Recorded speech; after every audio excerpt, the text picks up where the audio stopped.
Hi everybody, today I'm going to take you on a tour of my studio. A lot of people have asked what it looks like. It's down in the basement. I'm going to make this one quick. I did one earlier and it was too long for YouTube. There's all my papers, my 12 by 12s.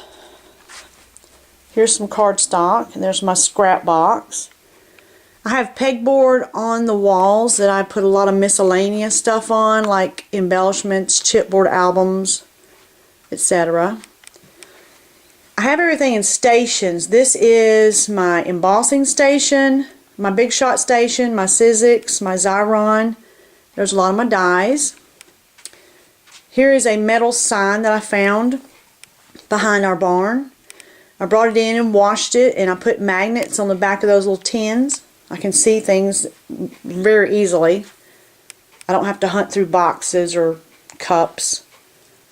This cabinet holds a lot of card kits that have envelopes that match. Some of my ribbon storage. Sorry about the shadow. Another pegboard with ribbons and more embellishments.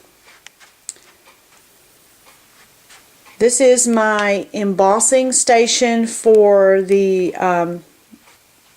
with using the glitters and the embossing powders. I like to keep it all in one area. That way you don't have glitter all over everything that you don't want it on. Some chalks, my heat gun, my glue gun area. So I store a lot of punches. Sorry about the glare. It's still dark here. It's early in the morning and I have all the lights on. Here's some more punches and stamps. My sewing machine is dedicated solely to scrapbooking. There's my Your Story that I have not even plugged up yet. More punches. This is my cutting area. I use this cutter primarily. It sharpens as it cuts. So the blade never has to be replaced. It's by X-Acto. And my older children gave me that for birthday one year. My Fisker's rotary cutter. This is my new storage for my Cricut cartridges. They're in alpha order. This is how I store my booklets and layout, the little pads.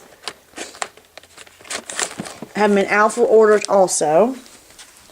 There's my Cricut cover that I made.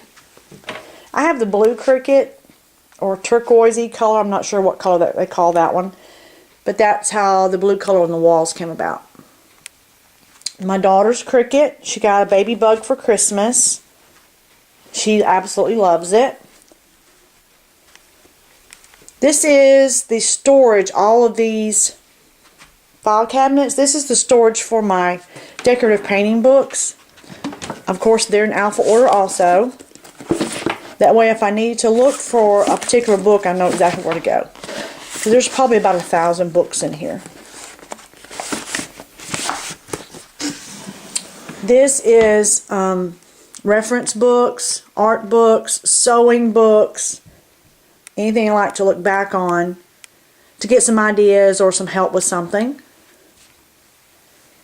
Here's a lot of candlesticks I need to paint, some wood findings that I use in my decorative painting, my paint buckets and palettes, light bulbs I paint for Christmas ornaments. This is my next project. I know it's blank at the moment, but I'm going to do a picture, paint a picture of Lulu. I did one of Boo Boo for our anniversary and gave it to Jeff. He absolutely loved it. My water container that I use to rinse my paintbrushes out. This is a lot of things I need to paint, just haven't gotten around to it. More things I need to paint.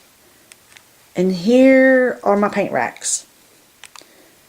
I bought those when Walmart was changing out their paint racks, and they were going to throw them away, so I asked the manager could I have them, and he said sure. So I brought them home, and I tried to get the paint in there color coded. And that one came from another craft store. They gave me that one also. Now we're on to the sewing area. This is my machine that I use to straight stitch, zigzag, normal stitching. And then I have a serger that I use to finish off the edges. I do sew still quite a bit, not as often as I need to. This is my stacks of fabric. They're stacked by color or pattern. This is a rack that I've got on freecycle.org. If you have not tried freecycle.org, you need to. It is a very great site that people are giving away stuff and they're going to throw it away if you don't go pick it up, or that you can meet them somewhere and you don't have to have them come to your house and you don't have to go to theirs. Very convenient. Here's my gypsy. I love this cover. It was on Cricut.com and I used some of my reward points to get it. This is my main crafting table. This one sits kind of in the middle of the room, so I can go from station to station to station if I need to.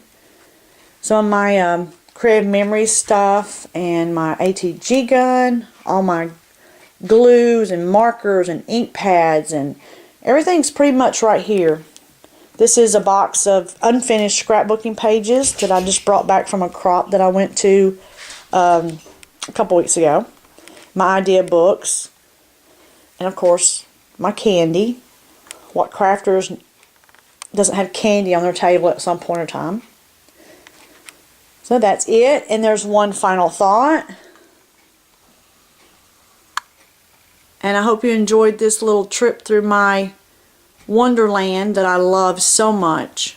And I'll talk to you later. Bye.